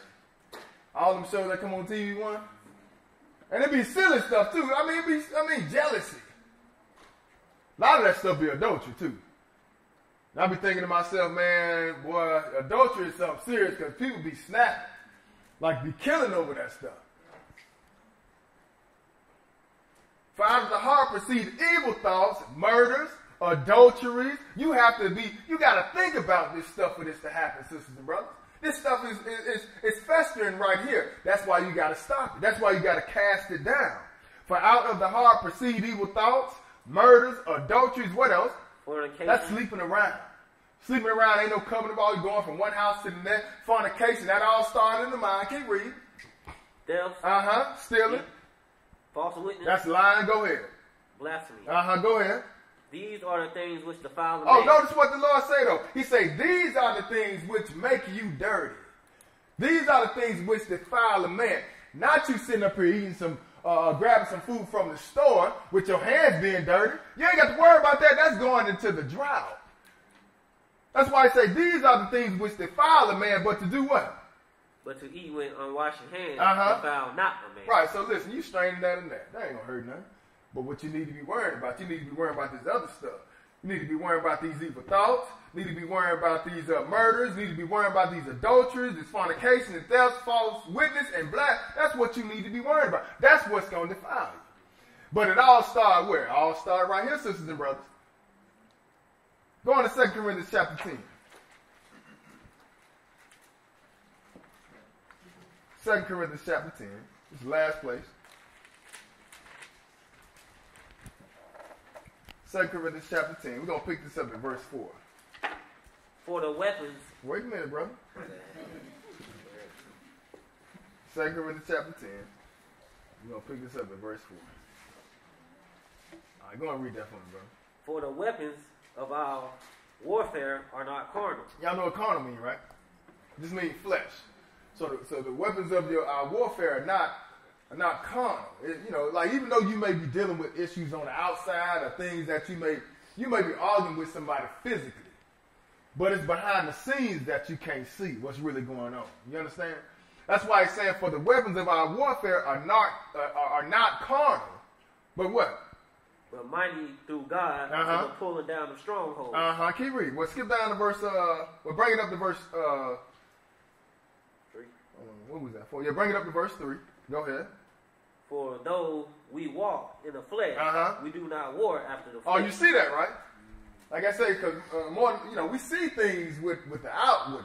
Like for instance, just inside your home or just inside your job, different things that come up. Arguments. Like I bring this up because listen, most of us ain't dealing with adultery and fornication and blasphemy and evil. Well, we deal with evil thoughts. That's how you get in arguments and stuff like that. But some of the minute things that we deal with, you can't really see those things, but it's there. And that's why I say, listen, for though we walk in the flesh, we do not war after the flesh. So the person that you disagreeing with, or arguing with, or having a confrontation with, you ain't looking behind it. So you ain't thinking behind, you're not thinking that behind all of this, Satan is egging it on, in other words.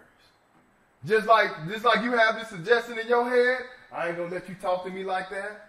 That other person got the same, you ain't going to talk to me like that either. And guess what happened? We just keep going back and forth. And Satan just sitting there like, yep, that's exactly what I want them to do. I'll just keep it up. But somebody got to say, well, you know what? This is wrong, man. Listen, I apologize. I shouldn't have said it, even though you might be right. The point is, listen, we trying to get into the kingdom. We trying to get ourselves better. We trying to get these thoughts under control so it don't fester into something bigger than it should be.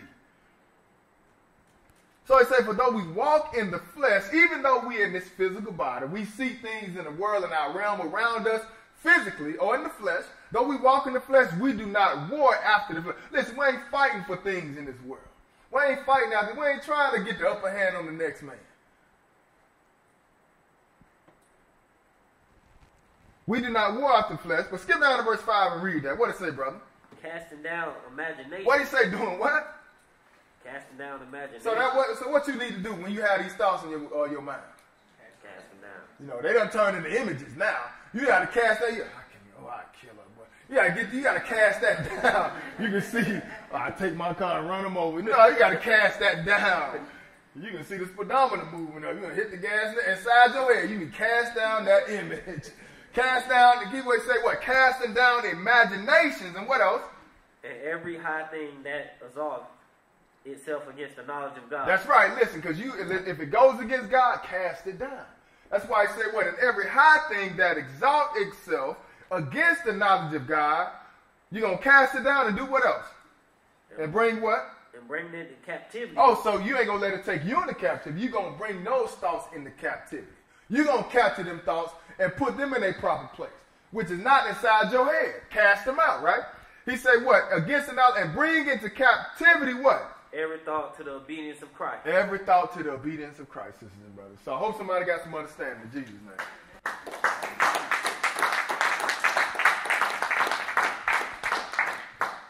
Our prayer. Now we had announcements. Go ahead, brother. Now we have the announcements. Go ahead, brother. Go ahead. Our prayer is that our eyes of your understanding were enlightened by today's lesson. DVDs and CDs of the lessons are available upon order. Please place your copy in the offering basket along with your donation and pick up your DVD, CD up at the podium next Sabbath. Join us for question and answer Bible study an hour from now, as well as every Wednesday night at 8 p.m. Eastern Standard Time. If you feel like you are ready to be baptized, please sign the baptism list at the podium or speak with Brother James or Brother Don. The following is the dress code for our services. All clothing should be modest in appearance, no shorts, none tight-fitting, overly baggy, sagging or revealing, or torn clothing should be worn. Men are to remove hats and all head covering, and women should wear a head covering, such as a hat or a scarf, according to 1 Corinthians chapter 11, verse 1 through 7. If your child becomes noisy during the lesson, distracting other members, please remove him or her to the lobby area. Any tithe or free will offering should be in an offering envelope and placed in the offering basket near the double doors. Pray for our strength as we pray for you until next Sabbath. Peace. Peace. All right, so I think that's it. A person that's supposed to get baptized, are they here? They here? Okay. So we'll go and let the brothers get ready for that, and we'll do that, and we'll come back in for Q&A before we close out. But we're going to go on Facebook and close out right quick. Then we'll deal with about 10-15 minutes of look over the baptism class, and then we'll go out there to